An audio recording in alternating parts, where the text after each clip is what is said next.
Today I want to talk to you about the two different types of patio cover contractors you're going to find in the year 2025. So what I've been seeing mostly is there's basically two types of contractors. There's those of us who have always had a competitive price, have always been warranting our work, and always been doing the right thing. What you're going to find in the year 2025 is it's a little bit more competitive out there as far as the pricing. So what we've seen so far in this year is 11% price increase in materials. So materials went up by 11%. However, there are a number of patio cover companies who've actually dropped their prices this year, which you might think, hey, that doesn't make any sense. How does that work? So what it is patio covers companies as a whole are doing less business this year than last, or at least less than they would like to do. So the industry is a little bit slow this year compared to previous years. However, we are actually busier than we've ever been. So this is actually the best year we've had so far. But as a whole, it's very competitive out there. And so they're dropping their prices to get the job.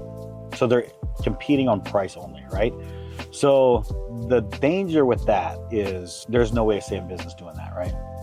It's a race to the bottom and the winner loses. And once you start playing the game of lowest bidder, there's only two things you can do. One is at some point do your math and raise your prices and try to pull out of it. And the other one is close your doors. At some point, one of the two is going to happen. It's just inevitable. Recently, I had a client that I give a price, a very fair price, and any time in the past this would have been a very competitive price. I've always been competitive with our pricing, But he had three other bids, and those three bids were all within $100 of each other, and their prices were 37% less than ours. So when you look at that, it's like, wow, one of two things is happening. Either we're price gouging or somebody is not figuring everything, right? So I have yet to do a project where we have a 37% net profit. I mean, we are nowhere near 37% net. So if there's not 37% worth of profit in there, what's happening? Somebody is bidding the job just to get the job, to keep their guys busy, just to stay in business.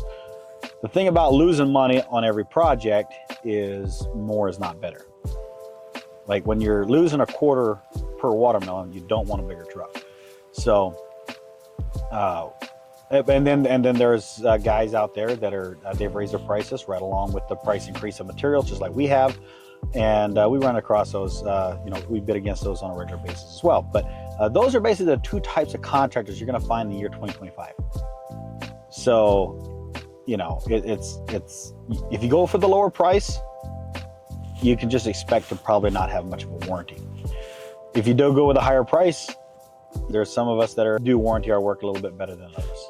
Just kind of want to put that out there so that way you know what you're getting in the year 2025. I do want to explain why you might actually see a bigger price difference between several companies than you would have in the past.